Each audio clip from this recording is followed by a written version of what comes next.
lumaki silang walang mga magulang. Wala kayong ginawa kundi perwisyo ng buhay ko! Nasa kanya man ang lahat, tila kulang pa. Ngunit isang trahedya ang babago sa kanilang mga buhay. Ano po yan? Katatonia. Ang ibig sabihin nito ay nakikita at naririnig kayo ng kanyang subconscious mind.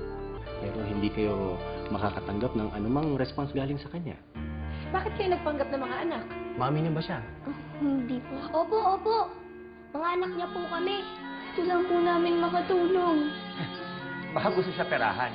Dahil alam niyo mayaman siya at mahilig sa mga bata. Kahit hindi niya kami kaano-ano, binili po niya kami ng damit, pinakain. Gusto lang po kasi namin makasama si Mami Emily. At ang pagkakamali ng kahapon ay pilit na magbabalik. Sino ka ba? Kayo, sino kayo? Ako lang naman ang asawa ni Emily. At etong anak namin, si Luke. Ikaw pinsan ka lang eh. Kung meron man dito na walang karapatan, ikaw yun. May karapatan ako na nandito ako. Kasi kasama ko ang mga anak ni Emily. Mananaig ba ang kasinungalingan sa katotohanan? Sundan sa pinakabagong dramang inaabangan ng bayan, Pahirap ng Isang Ina. Simula na ngayong August 15 sa Drama Rama sa hapon ng GMA.